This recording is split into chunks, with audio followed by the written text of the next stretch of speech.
The morning sun cast long shadows across the dried grass when Elena Martinez first spotted the fence line that marked the beginning of the Double R Ranch. Her 3 children walked behind her, their small hands clutching empty flour sacks that fluttered in the desert breeze.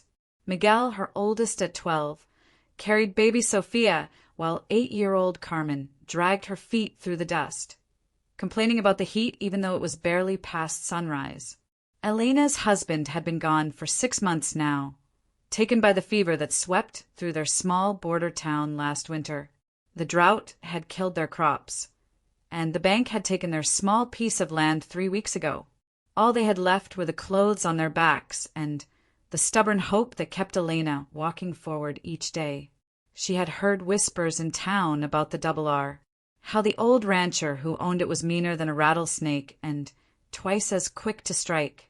But she also heard other whispers about how much food went to waste on the big ranches, how the wealthy threw away more in a week than her family saw in a month. Desperation had a way of making even the most honest person consider things they never thought possible. The fence was older than Elena had expected, with gaps wide enough for a person to slip through if they were careful. She could see cattle in the distance, fat and healthy, grazing on grass that her family's animals would have killed for. Beyond them, she glimpsed what looked like a vegetable garden behind the main house, rows of green that made her mouth water just thinking about fresh food. "Mama, I'm hungry," Carmen whined, tugging on Elena's faded dress. "I know, Mija. Just a little longer." Elena squeezed her daughter's hand and made her decision.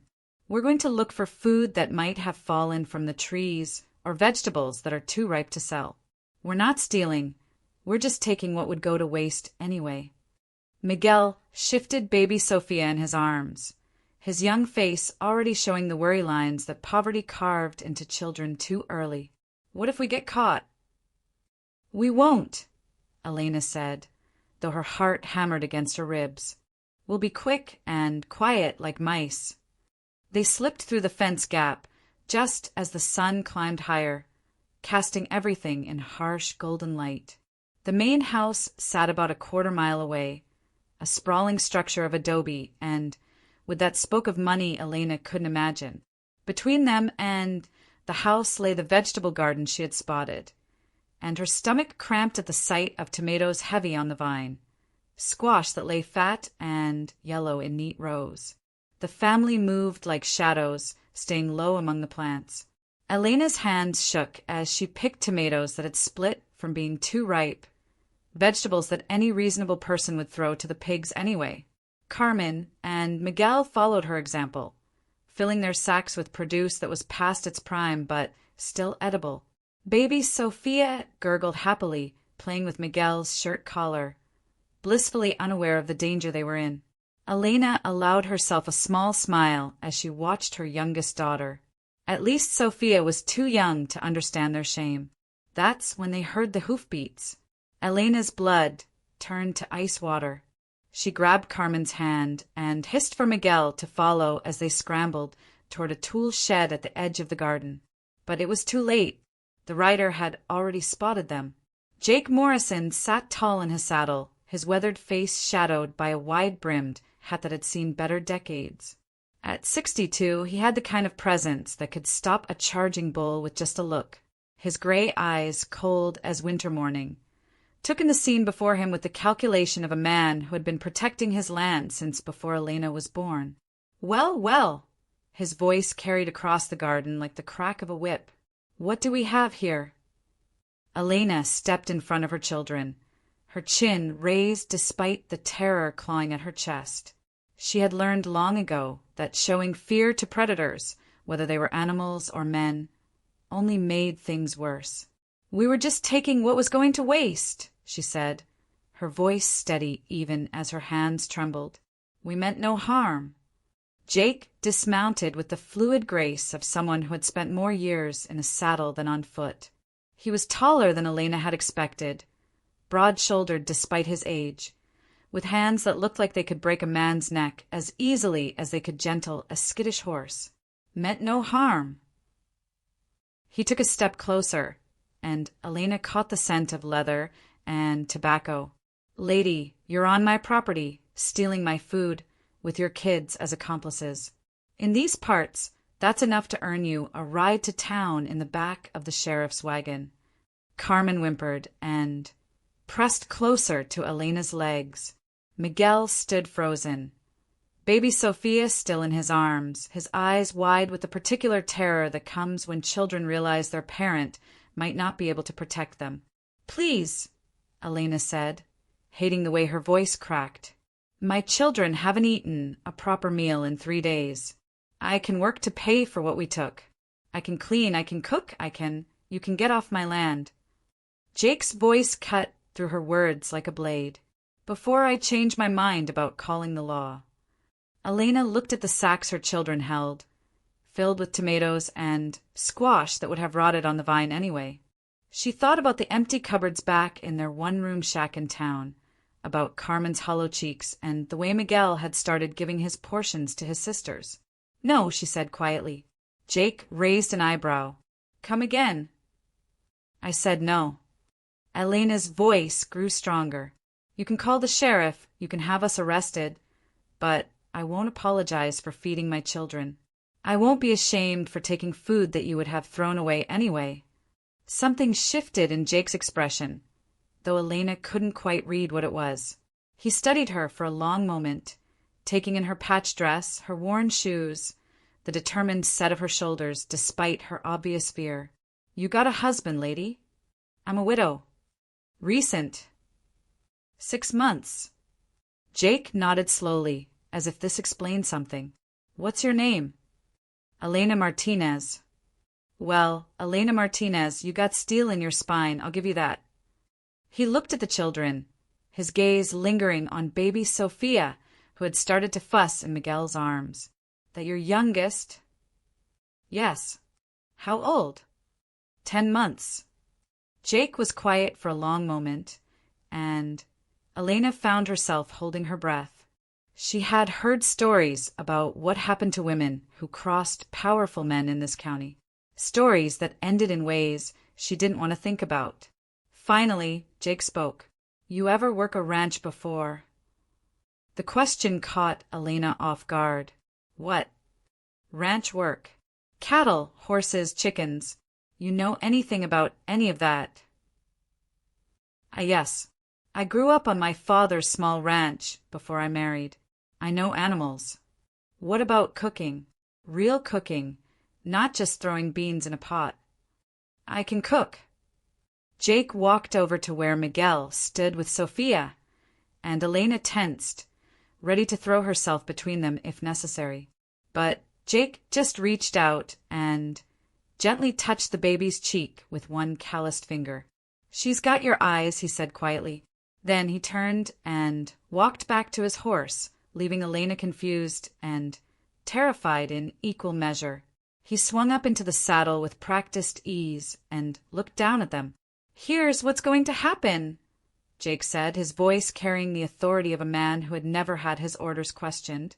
"You're going to take what's yours. All of it. Every tomato, every squash, every ear of corn that's ready. You're going to fill those sacks until they can't hold another bite." Elena stared at him. "I don't understand."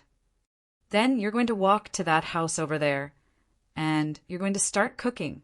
My foreman quit last week. My housekeeper ran off with the traveling preacher 2 days ago, and I'm tired of eating my own terrible attempts at food."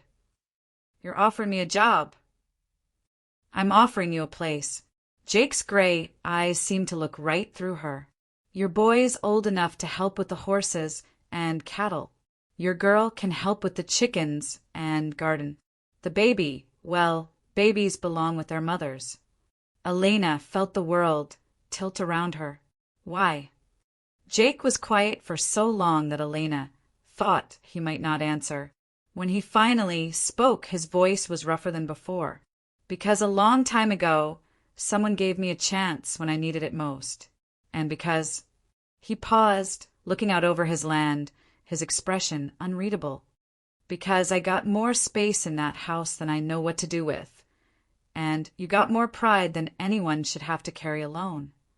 He turned his horse and started toward the house, then stopped and looked back. "One more thing, Elena Martinez.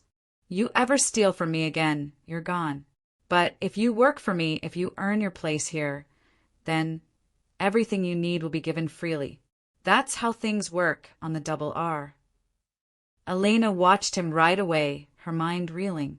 Miguel came up beside her, still holding Sophia, his young face full of confusion. "Mama, what just happened?" Elena looked at her son, then at Carmen, who was peeking out from behind her skirts, then at the sacks of vegetables they had gathered. She thought about the empty shack in town, about the bills they couldn't pay, and the future that had seemed so hopeless just an hour ago. "I think," she said slowly, "we just found ourselves a home." The family spent the next hour filling their sacks, as Jake had instructed, taking vegetables that were ripe and ready, not just the ones that were starting to spoil. Elena felt strange about it, this taking without sneaking, this abundance offered freely. It was almost harder to accept than the stealing had been. As they walked toward the big house, Elena's mind raced with questions and possibilities. She knew nothing about this man who had just changed their lives with a few words. Was he kind or cruel? Lonely or simply practical? What would he expect from them beyond work? What would happen if she couldn't meet his expectations? But as baby Sophia laughed at something only she could see, as Carmen skipped beside her with more energy than she had shown in weeks, as Miguel stood straighter with the possibility of purpose ahead of him, Elena decided that questions could wait. For now, it was enough that her children would sleep with full bellies tonight. The house loomed larger as they approached, and Elena could see Jake's horse tied to a post near what looked like the kitchen door. Smoke curled from the chimney, and she caught the scent of coffee on the morning air. Elena Martinez had always believed that God helped those who helped themselves. She had never imagined that sometimes help came in the form of a hard-edged rancher who saw something worth saving in a desperate widow and her children. As they reached the kitchen door, Elena paused for just a moment, looking back at the fence line they had crossed illegally just hours before. Then she knocked on the door of what might, if they were very lucky and worked very hard, become their new home. The door opened to reveal Jake Morrison, his hat removed now, showing gray hair that matched his eyes.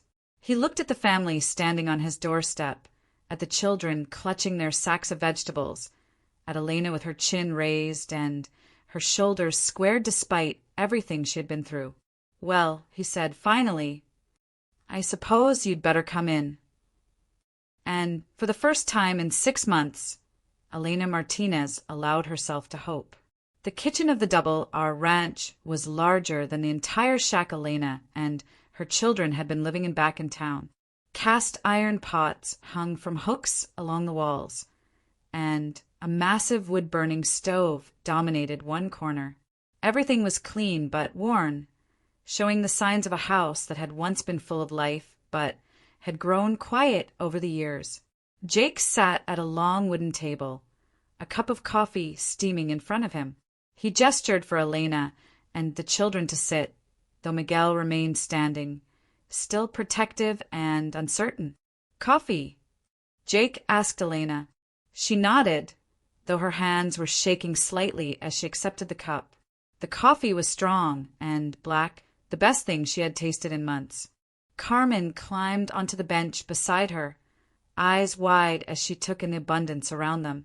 "First things first," Jake said, his voice matter of fact. "Living arrangements. There's a room off the kitchen that used to be the housekeeper's quarters. It's got a bed big enough for you and the baby, and we can set up cots for the older two. There's a washroom attached." Elena blinked. She had expected to sleep in the barn or maybe a shed. "That's very generous." "It's practical. If you're cooking my meals, I want you close to the kitchen. And if the baby cries in the night, I'd rather not hear it from across the house." Despite his gruff tone, Elena caught something in Jake's eyes when he looked at Sophia, a softness he was trying hard to hide. "Now about work," Jake continued.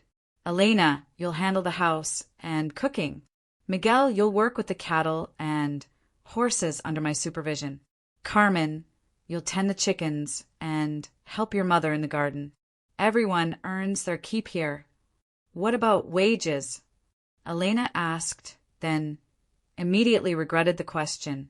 She sounded ungrateful. Jake studied her. Room, board, and $20 a month for the family, plus a share of the eggs and milk. Fair. Elena nearly choked on her coffee. $20 was more than her husband had made in his best months. More than fair. Good, because I expect honest work for honest pay. No shortcuts, no excuses. Over the next few days, the family settled into a routine that felt almost too good to be true. Elena woke before dawn to start breakfast, her hands remembering skills she thought she had lost. Miguel proved to have a natural way with animals, and even Jake seemed impressed by how quickly the boy learned. Carmen took to the chickens like she had been born to it, naming each hen and collecting eggs with the pride of a banker counting gold. But it was baby Sophia who brought the biggest surprise. Elena was kneading bread dough when she heard a sound from the main room that made her blood run cold. Sophia was crying, which was normal. What wasn't normal was the sound of a man's voice trying to comfort her. Elena rushed from the kitchen, flour still dusting her hands, expecting to find Jake holding her daughter at arm's length like she was a poisonous snake. Instead, she found him sitting in a large leather chair, Sophia cradled against his chest, his deep voice humming a tune Elena didn't recognize. She was fussing, Jake said without looking up, his cheeks slightly red. Thought maybe she was hungry, but she didn't want the bottle you left. Elena stood frozen in the doorway. Sophia had stopped crying and was looking up at Jake with the wide-eyed fascination that babies reserve for the most interesting things in their small world. "She likes you," Elena said softly. "Babies don't know any better," Jake replied, but his voice was gentle. "They haven't learned to judge a man by his mistakes." Elena wanted to ask about those mistakes, but something in Jake's expression warned her away. Instead, she watched as this hard man who could intimidate grown cowboys melted under the innocent gaze of a 10-month-old baby. That evening, after the children were asleep, Elena found Jake on the front porch. The night air was cool, filled with the sounds of cattle settling for the night and the distant call of coyotes. "Mr. Morrison," she began. "Jake, just Jake. Jake, I need to know what you expect from us. I mean, beyond the work." He was quiet for so long that Elena wondered if he had heard her. When he finally spoke, his voice was thoughtful. "I expect honesty. I expect you to tell me if something isn't working. And I expect you to understand that this arrangement is good for me too. This house has been too quiet for too long. How long have you been alone?" "My wife died 8 years ago. Cancer. My son." Jake paused, his hands gripping the porch railing. "My son died in Korea, 3 years back." Elena's heart clenched. "I'm sorry." "His name was David. He was Miguel's age when we lost his mother. Grew up to be a fine man, even if he was stubborn as a mule." Jake's voice carried the weight of old grief. Funny how a house can feel so big when there's nobody in it to fill the corners. Elena understood. Their little shack had felt enormous after her husband died, despite being barely large enough for the 4 of them when he was alive. Grief had a way of expanding to fill whatever space was available. "Is that why you helped us?" she asked. Jake turned to look at her, his gray eyes unreadable in the moonlight. "Maybe. Or maybe I was just tired of my own cooking." Elena smiled despite herself. "Your cooking really is terrible. Lady, you haven't tried my coffee before you showed up to improve it." They fell into comfortable silence, and Elena realized it had been months since she had talked to another adult about anything beyond the immediate necessities of survival. It felt strange and wonderful and slightly dangerous all at once. The next few weeks passed in a blur of learning and adjustment. Elena discovered that Jake Morrison was a man of complicated layers. He was demanding but fair, gruff but capable of unexpected kindness. He knew every animal on his ranch by name and could spot trouble from a mile away. He read books in the evening, classics that surprised Elena, and he played chess with Miguel on Sunday afternoons. But there were also moments when Elena caught him staring out at nothing, his face carved with a loneliness so deep it made her chest ache. She began to understand that their presence wasn't just helpful to him. It was necessary in ways he would never admit. The trouble started on a Thursday morning in early November. Elena was hanging laundry when she saw 3 riders approaching the house. She recognized them immediately. Frank Delano and his 2 sons, men who owned the spread adjacent to Jake's and who had been trying to buy him out for years. Elena had heard the stories in town. Frank wanted Jake's land because it had the best water rights in the county. Jake refused to sell because his grandfather had built the ranch with his own hands. It was the kind of dispute that in some places might have been settled with lawyers and contracts, but in their corner of the world it was more often settled with threats and pressure. Elena called the children inside and watched from the kitchen window as Jake emerged from the barn to meet his unwelcome visitors. "Morrison," Frank called out, not bothering to dismount. He was a heavy-set man in his 50s, with the kind of smile that never reached his eyes. "Heard you got yourself some new help." "Word travels fast," Jake replied, his voice neutral. "Word is you're harboring illegals. Mexican family with no papers." Elena's blood turned to ice. She was a naturalized citizen, had been since she married, but her papers were back in the shack in town. Papers she hadn't thought to retrieve because they had left everything behind when the bank took the house. "Word is wrong," Jake said, but Elena could hear the edge in his voice. "Is it? Because I heard they were caught stealing from you.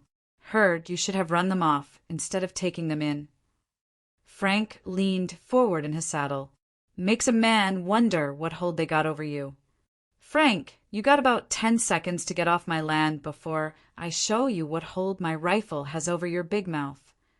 But Frank wasn't backing down. "See, Jake, that's the thing. You're getting old, making bad decisions. Maybe it's time you considered selling to someone who can handle the responsibility of all this land." Elena saw Jake's hand move toward the pistol at his hip, and she knew she had to act.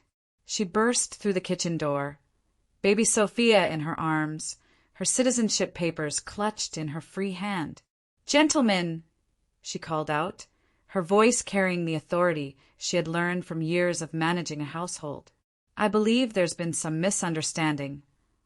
Frank's eyes fixed on her with the predatory interest of a hawk spotting a wounded rabbit. Well, the lady herself. Elena walked up to stand beside Jake, close enough that she could feel the tension radiating from him. "I'm Elena Martinez, and these are my naturalization papers. I've been a United States citizen for 14 years. She held up the documents, even though her heart was pounding so hard she was sure everyone could hear it. Frank barely glanced at the papers. "Interesting. But, see, the thing about documents is they can be forged. Might need to have them checked by someone official." "Like who?" Jake's voice was deadly quiet. "Like the sheriff, or maybe the immigration folks.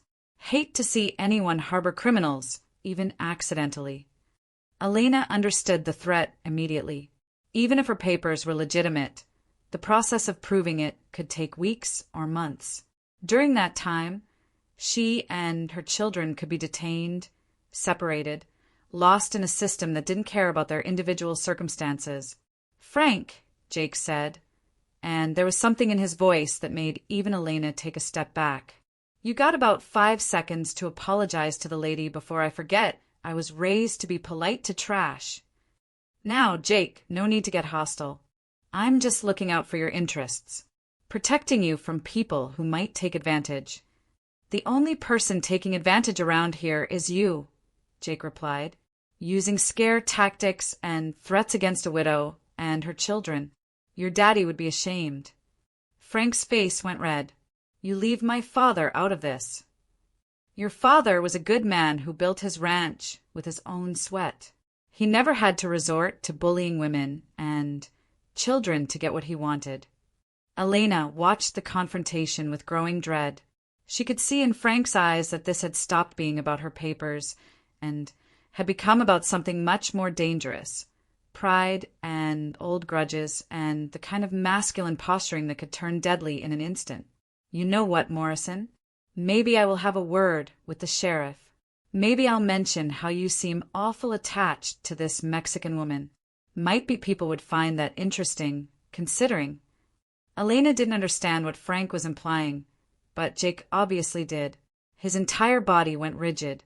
Get off my land, Jake said, his voice low and controlled. Now, we're going.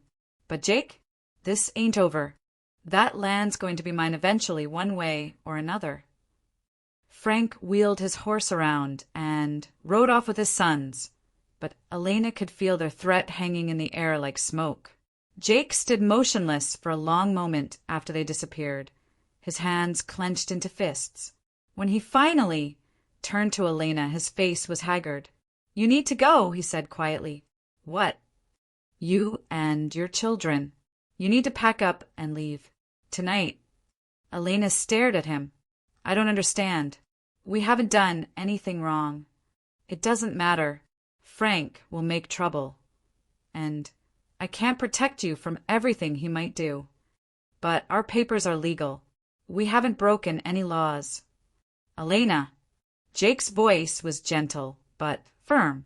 Laws don't always matter when powerful men decide they want something. And Frank Delano is a powerful man with powerful friends. Elena felt the familiar panic rising in her chest, the same feeling she had experienced when the bank took their house, when her husband died, when she realized there was no safety net left in the world for her and her children. Where would we go? Jake was quiet for a long moment. I have some money saved. Enough to get you started somewhere else. Somewhere Frank's influence doesn't reach. You're throwing us away.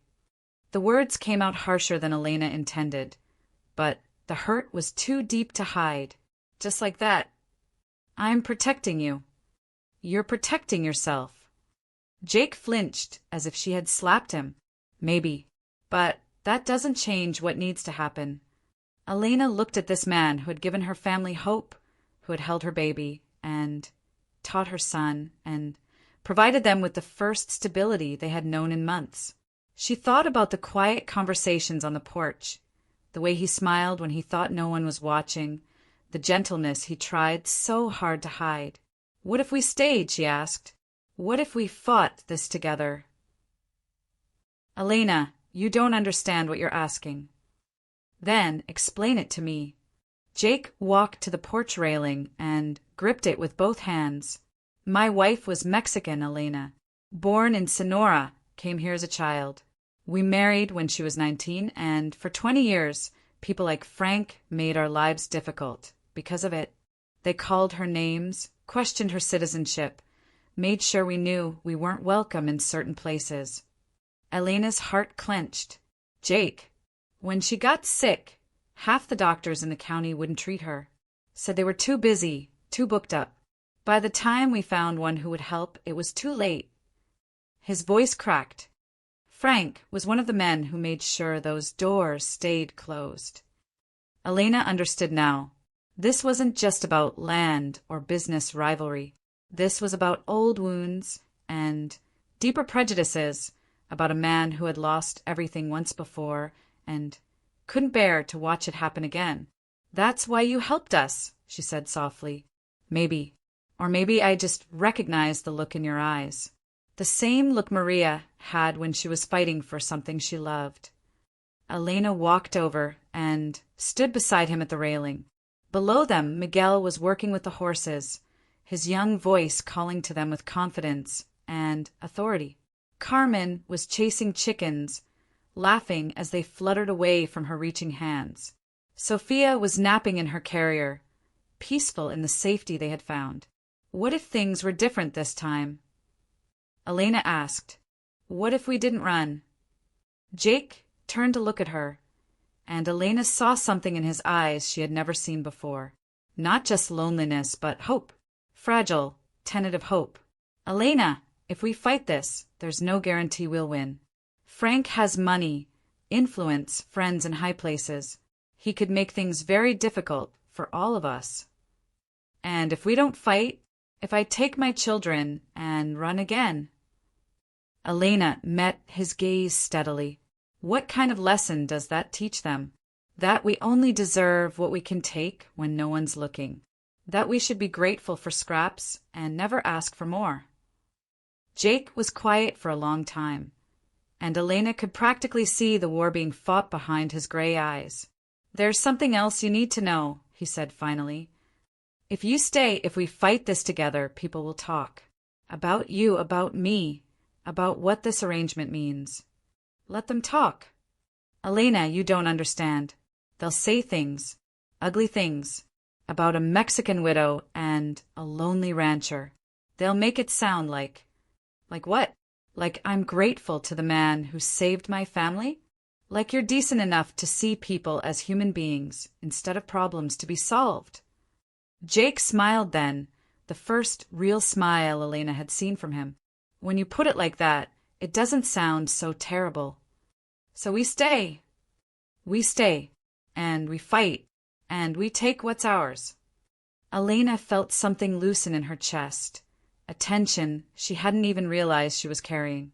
For the first time since her husband died, she wasn't alone in the fight. That evening, as Jake helped Miguel with his reading and Carmen showed off her new egg-collecting technique, Elena realized that somewhere along the way, they had stopped being just people sharing space and had become something more complicated and precious, a family. Not the family any of them had been born into, but the family they had chosen to build together. And tomorrow, when Frank Delano and his threats returned, they would face them not as individuals trying to survive, but as people who had something worth protecting. The sheriff arrived on a cold Tuesday morning in December, just as Elena was taking fresh bread from the oven. She saw the dust cloud from his truck first, then the gleam of the star on his chest as he climbed out. Her heart hammered against her ribs, but she forced herself to remain calm as she wiped flour from her hands and walked to meet him. Sheriff Tom Bradley was a man in his 50s, tall and lean with kind eyes and a mustache that had gone completely gray. Elena had seen him in town, but had never spoken to him directly. Now, as he approached the house with his hat in his hands, she tried to read his expression. "Ma'am," he said, nodding politely, "I'm looking for Jake Morrison. He's in the back pasture with my son, checking the fence line. Is there trouble, Sheriff?" Bradley's eyes took in Elena's clean dress, the smell of bread from the kitchen, the sound of Carmen singing as she fed the chickens. "Not trouble exactly, but I did get a complaint that needs looking into." Elena's stomach dropped, but before she could respond, she heard Jake's voice behind her. "Tom Bradley, what brings you out to my place?" The sheriff turned to greet Jake, and Elena noticed the respect in his voice when he spoke. "Jake, got a complaint from Frank Delano about your hired help here. Says there might be some immigration issues that need checking." Jake's jaw tightened, but his voice remained level. "Is that what Frank says?" "It is. Now, I know Frank's had his eye on this land for years, and I know he's not above stirring up trouble to get what he wants. But when someone files a complaint, I have to follow up." Elena reached into her apron pocket and pulled out her citizenship papers, hands steady despite her fear. "Sheriff, these are my naturalization documents. I became a citizen when I married my late husband in 1951. Bradley examined the papers carefully, then handed them back. "These look legitimate to me. Where'd you folks live before coming here?" "In town. The bank took our house after my husband died. And Jake here offered you work." "He did." Bradley nodded slowly, then looked at Jake. "This all seem right to you?" "Every word of it." The sheriff was quiet for a moment, studying both of them. Finally, he sighed. Look, I'm going to be straight with you both. Frank's not going to let this go. He's got friends in the county courthouse, and he's been making noise about property values and undesirable elements. Says a ranch this close to town should be more careful about who it employs. Elena felt anger flare in her chest. Undesirable elements. His words, not mine, ma'am, and not words I agree with. Bradley's voice was firm, but the truth is Frank's got influence. He could make things complicated for both of you if he puts his mind to it. What kind of complications? Jake asked. Inspections, permit reviews, tax assessments. The kind of bureaucratic harassment that can bleed a man dry, even if he's done nothing wrong. Bradley replaced his hat on his head. I'm not saying he's right. I'm just saying he's got the power to cause trouble. Elena watched Jake's face as he processed this information. She could see him calculating, weighing options, and she knew what conclusion he was reaching. He was going to ask her to leave again, to save them both from Frank's vindictiveness. Sheriff, Elena said before Jake could speak, what if we fought back? Both men turned to look at her in surprise. Elena, Jake warned. No, hear me out. Elena's voice grew stronger as she spoke. You said Frank has friends in the courthouse, but he's not the only one with friends, is he? This ranch employs people, buys supplies in town, contributes to the community. And from what I've heard, Frank Delano isn't the most popular man in the county. Bradley raised an eyebrow. What are you suggesting? I'm suggesting that maybe it's time someone stood up to him. Someone reminded the community that bullying widows and children isn't what decent people do. Jake stared at her. Elena, that's a dangerous game. Living is a dangerous game. But, at least this way, we're not running. Sheriff Bradley looked between them, then smiled slightly. You know, ma'am, you might have a point. Frank's made a lot of enemies over the years. Might be interesting to see what happens if someone actually calls his bluff. What do you mean? Jake asked. Well, for instance, Frank's been behind on his property taxes for 6 months. Funny how that hasn't come up for review yet. And there's been some complaints about his operation dumping waste into the creek upstream from other folks' cattle. Might be worth investigating. Elena felt a spark of hope. You'd do that? I do my job, same as I'm doing now, following up on complaints. Only difference is if I started getting complaints about Frank instead of just from him.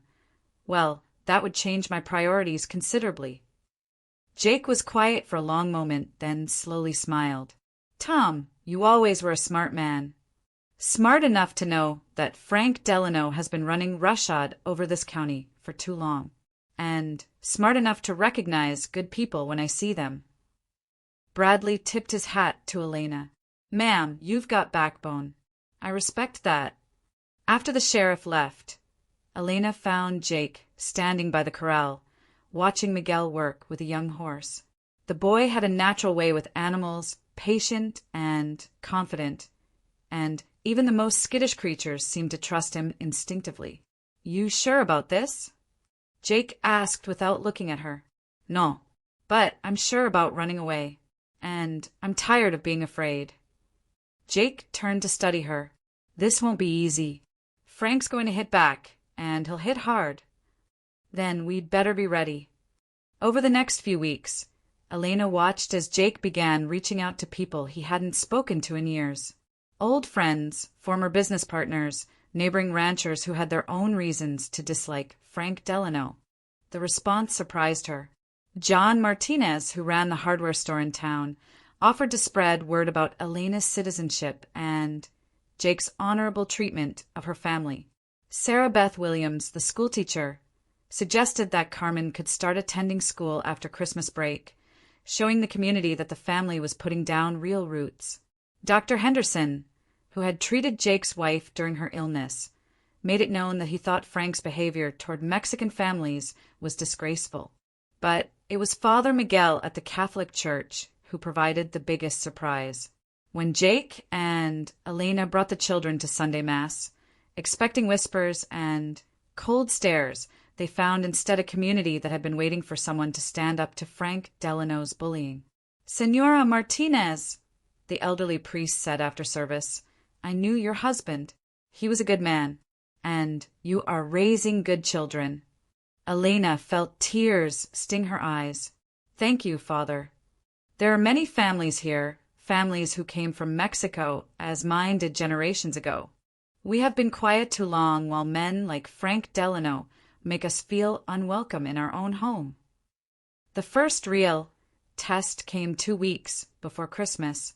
Elena was in town buying supplies when she encountered Frank himself outside the general store.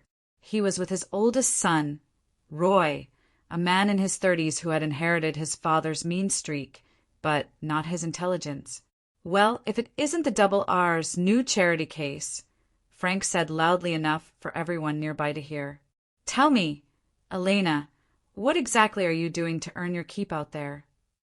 Elena felt her face burn, but she kept her voice steady. "Working, Mr. Delano. Same as anyone else." "Working?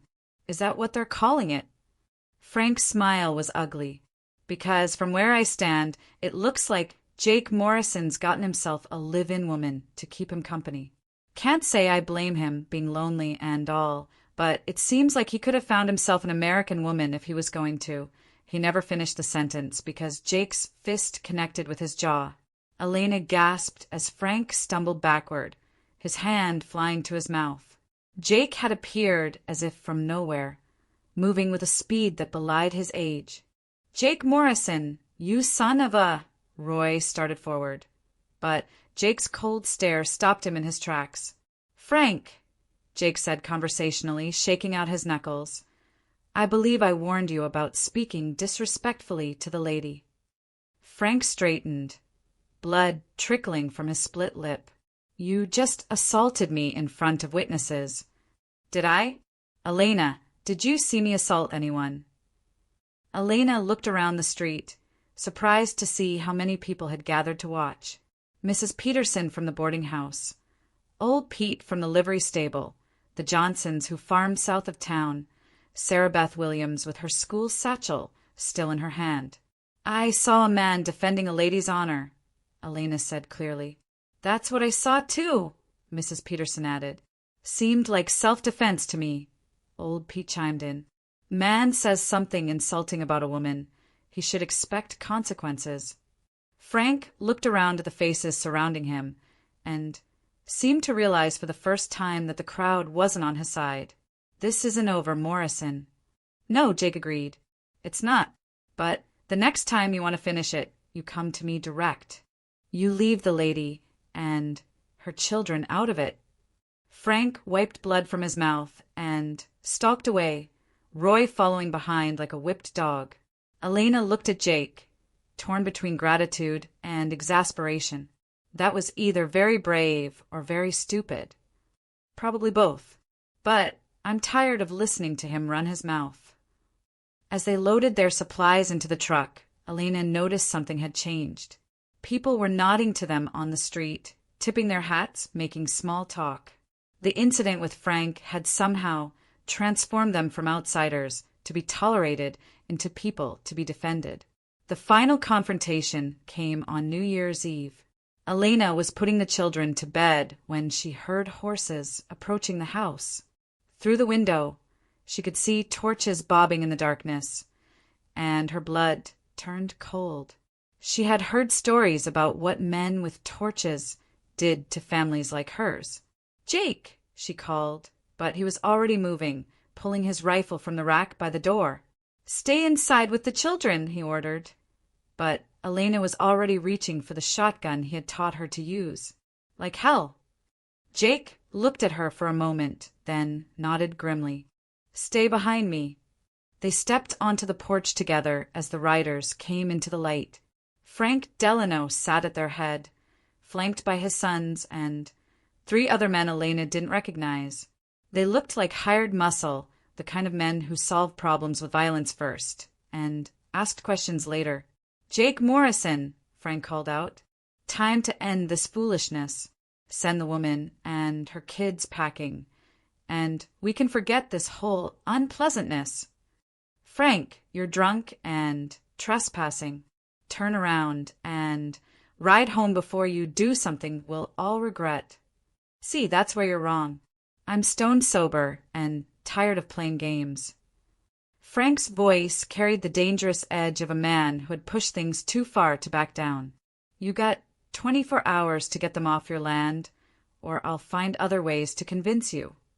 What kind of other ways? Frank smiled, and Elena felt ice in her veins. Well, accidents happen.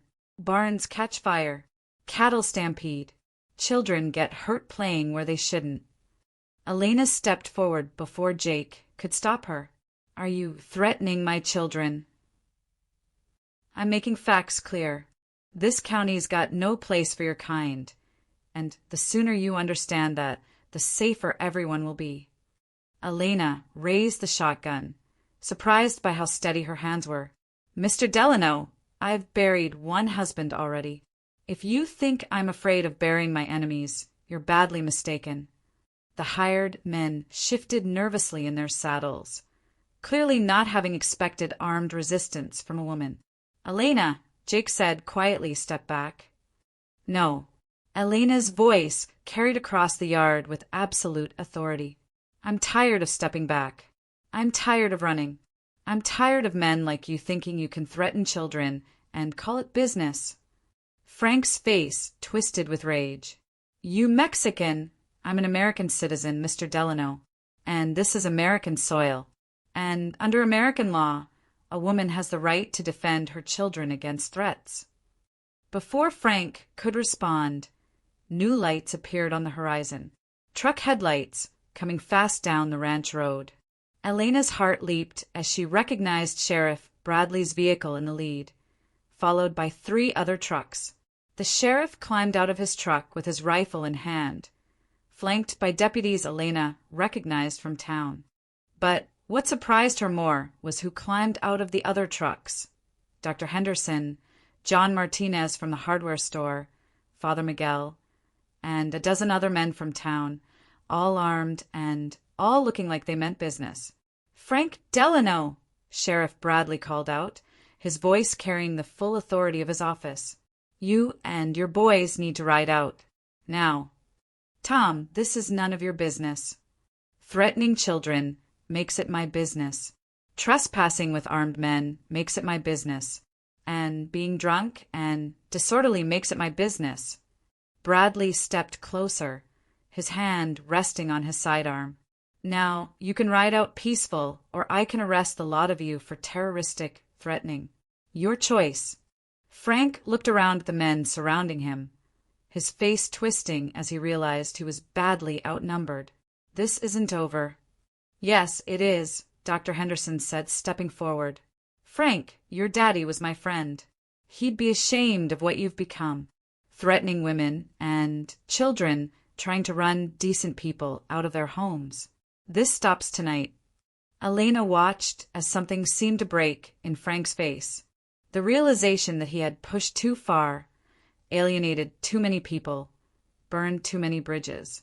You'll regret this, he said to Jake. But even he seemed to know the words were empty. Maybe. But I won't regret doing what's right. Frank wheeled his horse around and rode off into the darkness, his men trailing behind him. Elena didn't lower the shotgun until the sound of hoofbeats had faded completely. Sheriff Bradley walked over to where Jake and Elena stood on the porch. You folks all right? We are now, Jake replied. Tom, I owe you. You don't owe me anything. But you might want to thank the folks who came out tonight. Word got around town about Frank's plans. Turns out a lot of people have been waiting for a chance to tell him what they really think of his methods. Elena looked at the men standing in her yard, neighbors who had driven out in the cold and dark to defend a family most of them barely knew. Why, she asked. Why did you come? Father Miguel answered. Because this is what community means, Mija. When someone threatens one of us, they threaten all of us. Dr. Henderson nodded. and because it's about time someone showed Frank Delano that his money doesn't make him king of this county. As the men prepared to leave, Elena found herself shaking hands and accepting embraces from people who had been strangers just months before. They were welcoming her family not as outsiders to be tolerated, but as neighbors to be protected. After everyone had gone, Elena and Jake stood on the porch in the quiet darkness. Above them, stars wheeled in the vast Texas sky, and in the distance, cattle lowed softly as they settled for the night. "So what happens now?" Elena asked. Jake was quiet for a moment, then smiled. "Now we take what's ours and ride home every night knowing we belong here." Elena looked through the window at her children, sleeping safely in their beds in the house that had become their home. Miguel had grown 3 inches since they arrived, his shoulders broader from ranch work and responsibility. Carmen had bloomed under the attention of neighbors and the security of regular meals. Even baby Sophia seemed bigger, healthier, happier.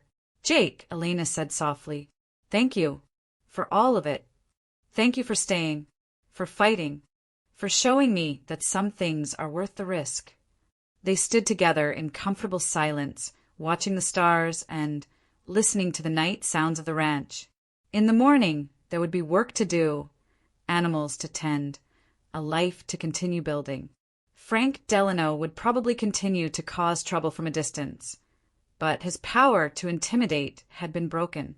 Elena thought about the title Frank had unknowingly given to their story that first day. "Take what's yours." He had meant it as a threat, a warning about the consequences of taking what didn't belong to them. But Elena had learned something different. Sometimes taking what was yours meant standing up to bullies. Sometimes it meant accepting help when it was offered freely. Sometimes it meant fighting for the right to belong somewhere, to build something good and lasting. And sometimes, if you were very lucky, taking what was yours meant finding a place where you could finally stop running and start building the life your children deserved. Elena Martinez had taken what was hers, and every morning when she woke up in the house on the Double R Ranch, surrounded by family both born and chosen, she knew they were finally home.